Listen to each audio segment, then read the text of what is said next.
doctora Solange Camila del Ponte. Así es. Bienvenida. Gracias. La etapa de entrevistas personales del concurso 232. ¿Es su primera vez? Sí. Sí, es la primera vez que concurso. Bueno, ¿cómo se ha sentido? Bien, la verdad que ha sido una experiencia muy grata. Bueno, Con los nervios que conlleva, pero muy bueno, agradable. nos alegra. Le cuento un poco cómo es la dinámica de esta etapa. Le voy a ceder la palabra para su presentación. Luego, consejero y consejera le van a hacer algunas preguntas. Perfecto. Su tiempo. Muchas gracias. Bueno, como bien adelantaron, mi nombre es Solange Camila del Ponte. Nací hace 30 años en la provincia de Buenos Aires. Soy hija de Mabel y Miguel, quienes ahora en unos días cumplen 34 años de casados. Vivimos siempre en Escobar. Fui al colegio Santa María de Escobar, un colegio de monjas desde el jardín hasta que me egresé, hasta mis 18 años. También, más o menos a la edad de 5 años, comencé a concurrir a natación, fue el deporte que me acompañó durante toda mi vida. Tal es así que en el último año del colegio, de mi secundaria, comencé el curso de guardavidas. Me inscribí en el curso, por lo que a finales del 2011 me egresé del colegio y a inicios del 2012 me recibí de guardavidas e inicié la carrera de abogacía en la Universidad de Palermo de Buenos Aires.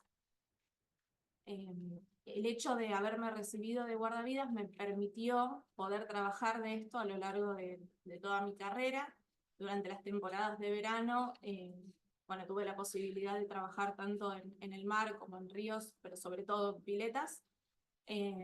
Hacia las temporadas de verano en diferentes clubs y countries de Escobar. Y durante el invierno trabajaba en mi club, en donde yo siempre competí natación, que es el Club Independiente de Escobar.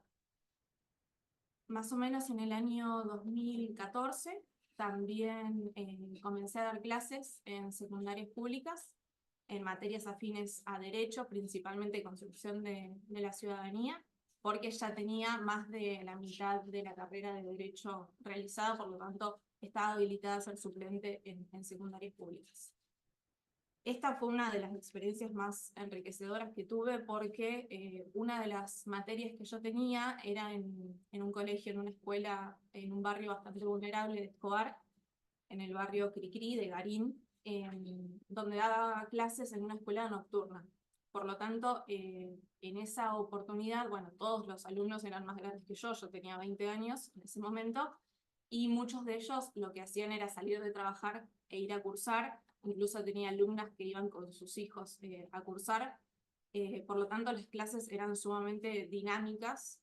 Muchos de ellos iban con inquietudes respecto de derechos que ellos sentían que estaban siendo vulnerados en sus espacios de trabajo o incluso en sus hogares. Me consultaban, me llevaban a mis consultas y entre todos podíamos llegar a alguna solución para esos casos en particular. Así que esa experiencia realmente fue sumamente gratificante. A finales del 2014 concursé para ingresar al Poder Judicial de la provincia de Buenos Aires como empleada administrativa. Yo en esa oportunidad ya sabía que quería trabajar en la defensa pública. Tuve la suerte de cursar penal con la doctora Mariana Barbita, con quien después tuve también la suerte de poder quedarme a ser ayudante de cátedra en la materia de penal 2, quien me enseñó principalmente a leer el Código Penal con el prisma de las garantías constitucionales. Entonces yo ya desde el inicio de mi carrera de facultad, desde el primer año, sabía que quería trabajar en la defensa pública. Por lo tanto, cuando tuve la posibilidad de ingresar al Poder Judicial de la provincia de Buenos Aires, teníamos la posibilidad de marcar a dónde más o menos queríamos ingresar, como más o menos acá también en Neuquén es de esa manera. Marqué obviamente la defensoría oficial y así fue que en inicios del 2015 ingresé al Poder Judicial de la provincia de Buenos Aires, específicamente al Departamento Judicial Zárate Campana. Allí comencé en un principio en el área de coordinación y gestión, que era un área completamente administrativa, nosotros en Buenos Aires teníamos los expedientes, entonces básicamente lo que hacíamos en gestión era cargar el contenido de esos expedientes para lo que había ingresado a la Defensoría en el sistema informático del Ministerio Público.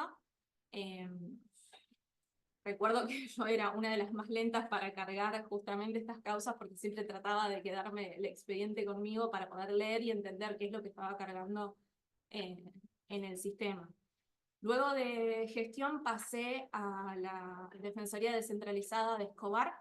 Este departamento que les mencioné, Zárate Campana, abarcaba lo que es Escobar, Campana, Zárate y Exaltación de la Cruz.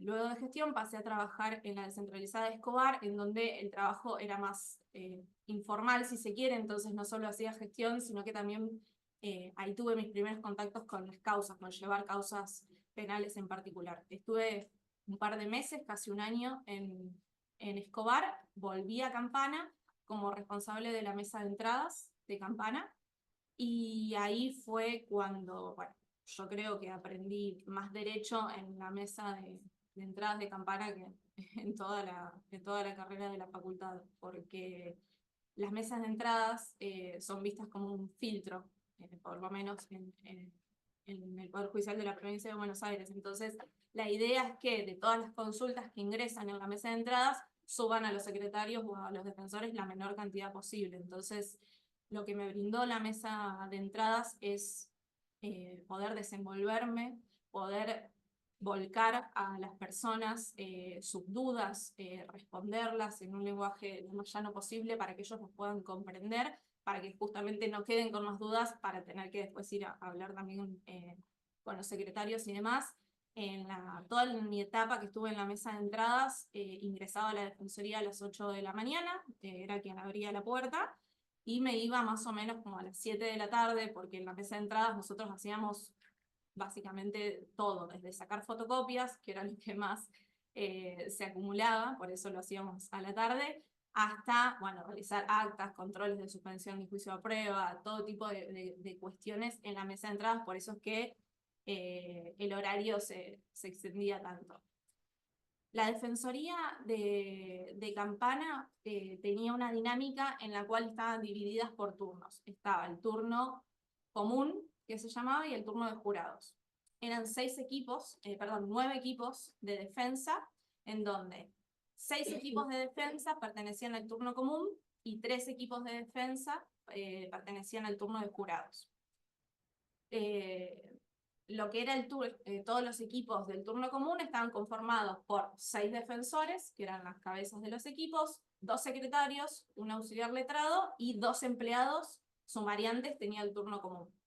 Ahora bien, el turno de jurados tenía 3 defensores de jurados, que eran los defensores con mayor antigüedad en el Poder Judicial en ese departamento, 2 secretarios, y no había empleados sumariantes para el turno de jurados. Entonces, en el transcurso de mi paso por la mesa de entradas, empecé a tener mucho contacto con los secretarios de jurados, justamente porque ellos no tenían empleados sumariantes que les llevaran las causas. Entonces, a raíz de eso fue que, a pedido de los 3 defensores de jurados, se abrió un nuevo cargo en la Defensoría, que fue el de sumariante del turno de jurados, y yo pasé a intervenir en ese turno, que es el rol en el que me desempeñé hasta que me vine a Neuquén. En ese turno, básicamente, teníamos alrededor de 600 detenidos, 200 detenidos por defensor. Eran todas causas que tenían una pena mayor a 15 años, por eso era el turno de jurados, justamente. Y, bueno, desde llevar las causas al inicio, hasta preparar morigeraciones como prisión domiciliaria, hasta realizar escritos de oposiciones a elevaciones a juicio. El sistema que tiene la provincia de Buenos Aires es inquisitivo mixto, por lo tanto, el trabajo escrito era el grueso, digamos. Entonces, por eso lo podía hacer yo como empleada sumariante, y después, obviamente, los defensores o secretarios eran los que firmaban y revisaban el escrito en cuestión. En ese momento, bueno, como ya les digo, también pude netamente dedicarme al trabajo jurídico, específicamente del seguimiento de todas estas causas y del pedido de todos estos detenidos. Y algo que puntualmente también tenía yo a mi cargo era realizar las audiencias del artículo 22 bis del Código Procesal Penal de Buenos Aires, que es aquel en donde uno tiene una entrevista con el detenido, porque en Buenos Aires la decisión de que la causa vaya a jurados o no es del imputado. Entonces, uno como, en este caso, yo que ahí hablaba como él, como si fuese la defensora, lo que hacíamos era explicarle los alcances de ir a un juicio por jurados y le recomendábamos, en definitiva, si le convenía en ese caso en puntual elegir jurados o no y por qué. Entonces, bueno, estas eran ese tipo de audiencias. Básicamente, luego de todo mi paso por la Defensoría Oficial de Campana, lo que yo quería eventualmente era poder crecer profesionalmente y veía en esa oportunidad que tenía compañeros míos, también empleados sumariantes, particularmente del turno común en ese caso, que hacía más de 10 años que eran empleados sumariantes, que tenían el mismo caudal de trabajo que yo, y en Buenos Aires, particularmente los cargos de auxiliar letrados o secretarios no se concursan. Entonces, era cuestión de esperar a que en algún momento, después de el resto de mis compañeros que les tocaba el cargo, me llegue en algún momento. Entonces, ahí es que decidí buscar algún concurso. Particularmente a mí me gustaba Neuquén porque sabía que tenía el sistema acusatorio, que me resultaba atractivo, me gustaba, en ese momento yo quería incursionar en este sistema, así que encontré este concurso en la página del Poder Judicial, que es el rol que desempeño actualmente, que es asesora jurídica para la defensa penal en la primera circunscripción. Rendí el concurso en marzo del 2021. Bueno, lo gané y me mudé a Neuquén. Y desde ese momento es que desempeño este rol. Básicamente el rol de asesor jurídico en esta primera circunscripción se asemeja muchísimo a lo que es el cargo de defensor. Yo tengo la posibilidad en el equipo en el que trabajo, que es el equipo número 4, de cumplir exactamente el mismo rol que mis compañeras defensoras. Ellas, bueno, también tienen la generosidad de poder darme también este lugar. Nos repartimos las causas por igual. Y bueno, como ya les digo, he concurrido a muchísimas audiencias desde que he ingresado a este rol, ya sea de formulaciones de cargos, de control de acusación. Incluso al primer mes, yo ingresé en septiembre del 2021 y en octubre del 2021 ya tuve mi primer juicio. Dicho sea de paso, nos fue bien, por suerte fuimos con la doctora Lazzarini. Y bueno, como ya les digo, fuimos a formulaciones de cargos, controles de acusación, juicios mismos, y también tuve, yo creo que el privilegio de participar en un juicio por jurados, desde la preparación hasta el juicio por jurados en sí, que también obtuvimos un veredicto de no culpabilidad en noviembre del año 2022. También concurro a audiencias de impugnación. La verdad que yo creo que la defensa pública, tanto en Buenos Aires como acá, no ha hecho más que darme desafíos y satisfacciones, y es por eso que hoy estoy acá concursando para poder ser defensora. Muy bien, consejera. Doctora, buenas tardes. ¿Cómo presenta una defensa con perspectiva de género cuando la acusada es una mujer? Cuando el acusado es una mujer? Bien. En nuestro trabajo particularmente se da el caso de que la mayoría de nuestros acusados son varones, justamente algunos de ellos acusados de violencia o de abuso hacia una mujer, pero cuando particularmente hemos tenido casos de mujeres acusadas de delitos, la idea de ejercer una defensa con perspectiva de género es transversal a todos los casos.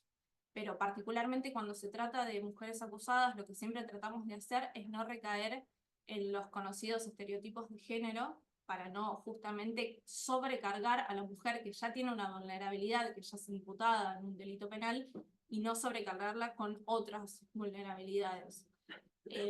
Particularmente una herramienta que principalmente a mí me sirve mucho, tengo entendido que es bastante novedosa, es una matriz de análisis con perspectiva de género para poder llevar a cabo todo tipo de defensas con perspectiva de género para no incurrir justamente en estereotipos de género y en estas cuestiones que suman vulnerabilidades a las personas imputadas de un delito, ya sea mujeres o sea hombres. En el caso de mujeres, volviendo a la pregunta inicial, es muy importante ejercer la defensa sabiendo que ya como mujer inicia en una situación de minimización, si se quiere, respecto de el varón presuntamente denunciante o de la situación en particular. Hay que ver, en el caso en concreto, si la mujer denunciada, mientras cometió el delito que presuntamente se le achaca, no estaba también siendo víctima ella de algún tipo de violencia de género o no estaba sometida de alguna manera por algún varón opresor en ese sentido. Entonces, es fundamental justamente con esta herramienta de la matriz de análisis, que en realidad está pensada más que nada para aquellas personas que juzgan una causa, para que juzguen con perspectiva de género, pero yo creo que también se puede utilizar para preparar defensas con perspectiva de género en este sentido. Gracias. No hay nada. ¿Qué tal? Pues vamos a hacer la siguiente pregunta. ¿Usted tiene alguna objeción de conciencia respecto de algunos delitos? Si es que lo tuvo, si lo en algún momento ejercer. No, no, en realidad nunca tuve ninguna objeción de conciencia, ni estimo que tendría en algún momento que objetarme de participar en ninguna causa. Entiendo que todas las personas, porque así nos lo dice la Constitución, tienen el derecho a una defensa eficaz, a una defensa en juicio, por lo tanto no tendría ninguna objeción de conciencia. Hola, ¿qué tal? Buenas ¿Qué tal? tardes. A su entender, ¿cuáles son los aspectos centrales que debe asumir la defensa en el sistema adversarial? Los puntos centrales. En principio, respecto del sistema adversarial, la defensa, yo creo que este sistema nos da muchas más herramientas, nos lleva mucho más a lo que se conoce como la igualdad de armas. Siempre, más que nada, en mi caso que tuve la experiencia de trabajar en Buenos Aires, la investigación siempre estaba en cabeza de la Fiscalía, y en este caso, con este sistema adversarial, la defensa tiene una participación mucho más activa y puede directamente encabezar su propia investigación. Entonces yo creo que lo importante en este sistema es que podamos hacernos del legajo y de la causa una vez que la persona imputada designa defensor.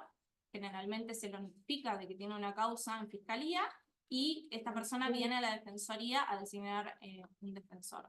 Yo creo que lo ideal es citar a esta persona que designó defensor para la semana siguiente a esa designación, hasta que nos hacemos del legajo y demás, y poder empezar a pensar junto con el imputado alguna estrategia de defensa o medidas investigativas que podamos llegar a tomar para tratar de evitar en la medida de lo posible incluso llegar a la formulación de cargos si es que se pudiera. Creo que una consulta. ¿Qué opinión tiene sobre esa resolución del Tribunal Superior que dice que no puede ser válidamente invocada la resolución por la cual no aceptan las audiencias que son notificadas, que no respetan el plazo de las 72 horas? ¿Cuál es su postura al respecto?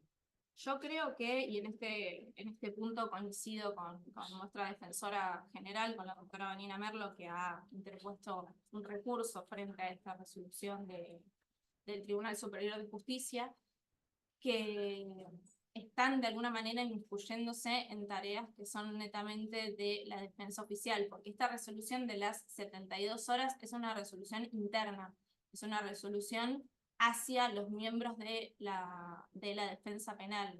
Lo que se estipula con este reglamento que fue realizado en su momento por el defensor general Cancela, lo que regulaba era que justamente cada defensor dentro de su autonomía pueda decidir si está preparado o no para ir a una audiencia, siendo que la notificación fue con tan solo 72 horas de antelación. ¿Por qué? Porque hay muchas veces que nos notifican audiencias que requieren mucha preparación previa, ya sea formulaciones de cargos, porque tenemos la posibilidad, porque así nos indica el código de las formulaciones de cargos, de oponernos incluso, y como les decía recientemente, ya que la idea siempre es atender a la persona desde que designa defensor, seguramente si nos designan una formulación de cargos ya vamos a tener quizás pruebas o algún planteo para poder realizar, por eso es necesario sí o sí esta antelación de 72 horas.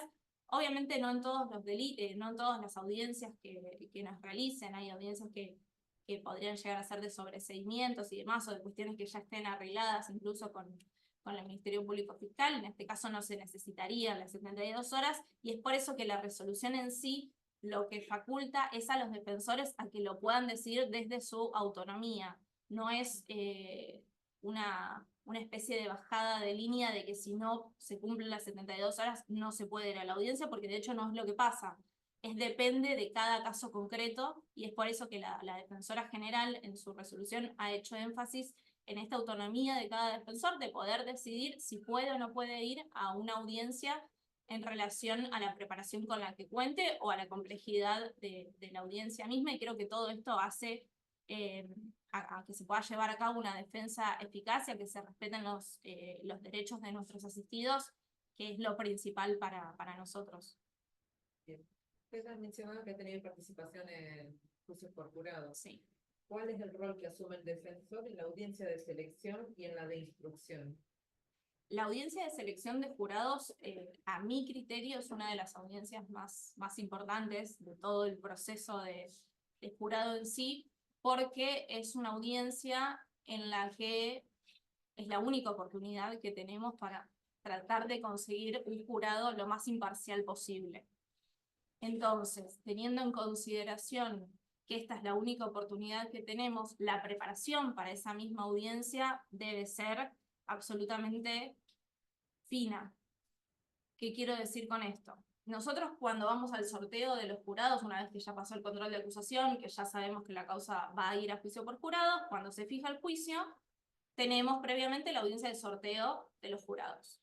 Vamos a la audiencia y en esa audiencia donde se sortea el juez técnico y los jurados, nos mandan a los defensores intervinientes las declaraciones juradas con todos los posibles jurados, que en general son 25 mujeres y 25 hombres. Una vez que nosotros tenemos y nos hacemos de estas declaraciones, lo que debemos empezar a hacer para justamente preparar esta audiencia de selección de jurados, que generalmente es una semana después del sorteo, a veces es unos días antes, pero en promedio es una semana después, lo que nosotros debemos empezar a hacer en esa oportunidad es, persona por persona, empezar a tratar de hacernos de la mayor información pública que pueda haber de esa persona. Por ejemplo, en el caso que a mí me tocó intervenir, pudimos hacer un rastreo de ya sea el barrio donde residía esa persona, de la educación a la que había accedido esa persona, de si esa persona tiene redes sociales y las tiene públicas, también intentar hacer un rastreo para ver cómo piensa esa persona. La idea de la audiencia de selección de jurados es tratar, como dije al inicio, de lograr un jurado lo más imparcial posible. Entonces, es tarea nuestra conocer a esas personas, si se puede de antemano, a la audiencia de selección, para después focalizar las preguntas para ver a quién podemos deseleccionar de esas personas que están como potenciales jurados. También me parece importante en este sentido, en el sentido de la selección de jurados, que podamos de antemano, también por eso hablaba de la preparación de la audiencia, tener un perfil de jurado en relación a nuestra teoría del caso que no queremos. ¿Sí? Un perfil de jurado que a la defensa, en este caso, no le serviría. Entonces, con esa persona, con ese perfil de jurado que nosotros vamos a querer detectar en los potenciales jurados, hacer unas preguntas, eso también es parte de la selección, hacer preguntas para que esas personas puedan manifestarse en la audiencia de selección de jurados y así puedan referir qué es lo que piensan en determinado un tema o determinado otro tema, para después pasar a lo que serían las recusaciones. Nosotros tenemos una sola recusación sin causa, por lo tanto podemos sacar a una sola persona sin explicar los motivos. El resto de las recusaciones generalmente se litigan, entonces lo importante de preparar estas preguntas con anterioridad y de conocer a los jurados con anterioridad es que vamos a saber qué preguntarles para que las personas puedan decir en voz alta y pueda el juez técnico escuchar qué es lo que esa persona va a contestar para que después puedan, en definitiva, hacernos lugar a las recusaciones que nosotros vamos a querer. Bien, una última pregunta, doctora. Veo que se encuentra inscrito en el concurso 243 de ascensor público de San Martín Sí. de los Andes. ¿Es indistinto Neuquén, San Martín o cuál fue el motivo que se nos son circunscripciones totalmente distintas, alejadas? Sí, el motivo es el siguiente. En este concurso yo he quedado quinta en el orden de mérito entre los antecedentes y el técnico. Y como bien dije al inicio, creo que el anhelo más grande de mi vida hasta ahora, por lo menos, es ser defensora penal, porque así realmente lo siento y es mi prioridad en este momento de mi vida. Entonces, teniendo en consideración el orden en el que quedé en este concurso, obviamente que mi intención siempre fue venir de todas maneras a la entrevista porque me parece fundamental que me puedan conocer y poder yo volcar también lo que yo considero respecto de distintas cuestiones, es que también me anoté al concurso de defensor. Lo cierto es que no hay muchos concursos de defensores que salen continuamente, entonces encontré una posibilidad, no sé si todavía si lo voy a rendir o no, pero no quería perder la oportunidad de inscribirme para que en el caso de que decida rendirlo pueda hacerlo. Este anhelo de ser defensora pública penal, ¿se la llevaría a anotarse algún concurso en Chosmalal, por ejemplo? No creería porque no conozco Chosmalal, ¿sí? San Martín de los Andes conozco, por eso es que me animé a anotarme, mismo, bueno, en Neuquén, que hace casi 3 años que vivo acá. Obviamente que me gustaría quedarme acá en Neuquén Capital, pero me animé a anotarme al concurso de San Martín porque también conozco, porque he ido en reiteradas ocasiones y es una ciudad que también me gusta mucho y es por eso que ahí sí me animé a anotarme. Está bien, muchas gracias. Consejera. ¿Qué tal, doctor? ¿Qué tal? Bien. ¿Cómo sería para usted la relación con la prensa en casos de trascendencia social, mediática? ¿Cómo actuaría usted? Bien, nosotros puntualmente en la Defensoría tenemos una oficina que se llama la Oficina de Comunicación, en donde contamos con una persona, se llama Esteban Rossisi, que es el encargado de generalizar y coordinar todo lo que son consultas que pueda llegar a hacer la prensa o que necesite de nuestra participación como Defensoría.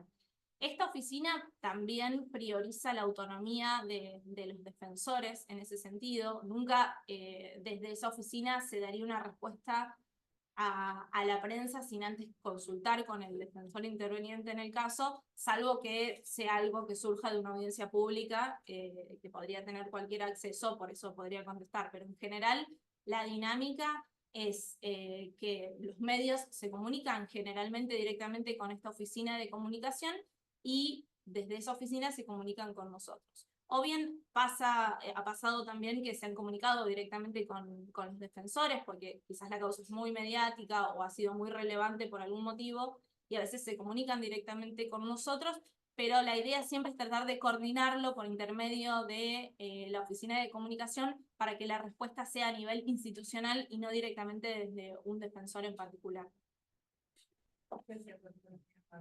Consejero.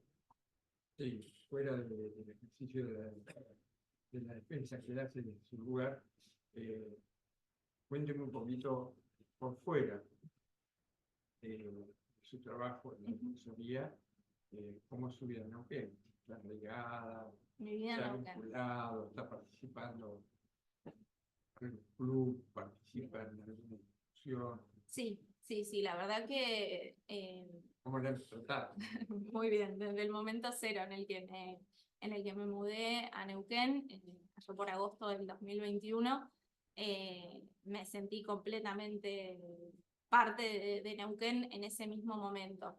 Yo tengo una amiga acá que es de Neuquén con la que cursé la facultad en Buenos Aires, por lo tanto la conocí a ella, ella era mi vínculo en Neuquén, y cuando yo me mudé acá a Neuquén, eh, pude formar parte de su grupo de amigos, que a su vez ya los conocía porque muchas veces yo había venido antes a la casa de ella cuando estábamos en plena época de la facultad acá en Neuquén, o bien sus amigos habían ido a Buenos Aires algún que otro fin de semana, entonces ya los conocía, y hoy por hoy tengo, bueno, no solo ese grupo de amigos, sino que, bueno, también actualmente lo que hago es jugar al fútbol, así que también tengo mi grupo de amigos de fútbol, en donde nos juntamos también todas las semanas.